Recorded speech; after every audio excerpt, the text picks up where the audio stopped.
بسم اللہ الرحمن الرحیم۔ سوال یہ ہے کہ اگر کوئی مسافر کہیں 30 دن متردد حالت میں، یعنی اس حالت میں کہ نہ جانتا ہو کہ یہاں سے کب سفر کرے گا، گزار دے تو اس کی نماز کا حکم کیا ہے؟ تو جواب میں آیت اللہ سیستانی فرماتے ہیں، اگر مسافر 30 دن تک کسی جگہ شش و پنج میں گزار دے اور نہ جانتا ہو کہ یہاں سے کب سفر کرے گا تو 30ویں دن کے بعد وہ وہاں پر نماز پوری پڑھے گا، اگرچہ بہت مختصر وقت کے لیے کیوں نہ رہے۔ دوسرا سوال یہ ہے کہ مسافر 30 دن کیسے شمار کرے گا؟ جواب میں فرماتے ہیں، جس طرح 10 دن حساب کرنے کا طریقہ بیان کیا تھا اسی طرح سے 30 دن کا حساب کیا جائے گا، لیکن اگر رات کو اذان صبح سے پہلے یا اذان صبح کے وقت پہنچے تو 30ویں دن غروب آفتاب کے وقت 30 دن پورے ہو جائیں گے، اور اگر صبح کی اذان کے بعد اس جگہ پہنچے تو پھر 24 گھنٹے کے اعتبار سے 30 دنوں کا حساب کرے گا، یعنی 31ویں دن اسی وقت جس وقت وہ پہلے دن پہنچا تھا 30 دن پورے ہو جائیں گے۔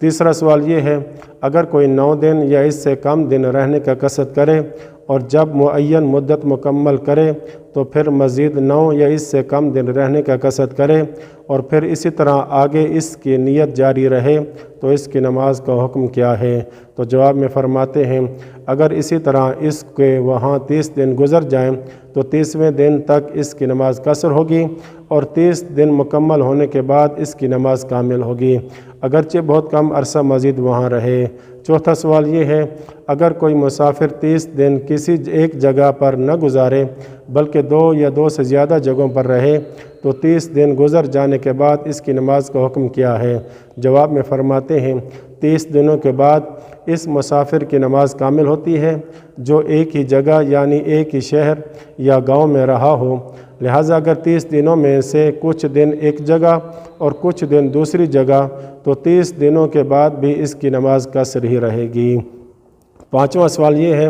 اگر مسافر 30 دنوں میں کسی دوسری جگہ جائے جو شرعی مسافت سے کم ہو تو اس کی نماز کا حکم کیا ہے؟ جواب میں فرماتے ہیں، اگر ایسی جگہ جائے جو شرعی مسافت سے کم ہو تو اگر جانے کا وقت اتنا ہو کہ وہ 30 دن ایک جگہ رہنے سے مناسبت رکھتا ہو، یعنی وہاں جانے کے باوجود کہا جائے کہ وہ 30 دن ایک جگہ رہا ہے تو کوئی حرج نہیں ہے، لہٰذا 30 دنوں کے بعد نماز پوری پڑے گا۔ لیکن اگر وہاں جانے کی مدت اتنی ہو کہ یہ نہ کہا جائے کہ اس نے 30 دن ایک جگہ گزارے ہیں تو پھر 30 دنوں کے بعد بھی نماز قصر ہی پڑے گا۔ اور آخری سوال یہ ہے کہ اگر قمری مہینہ 30 دن سے کم ہو تو کیا اس پر اکتفا کیا جا سکتا ہے؟ جواب میں فرماتے ہیں، نہیں، بلکہ لازمی ہے کہ 30 دن گزارے، لہٰذا قمری یا شمسی مہینہ ہونا معیار نہیں ہے بلکہ 30 دن پورے گزارنا لازمی ہے۔ وصلی اللہ علی محمد وآل بیتہ الطاہرین۔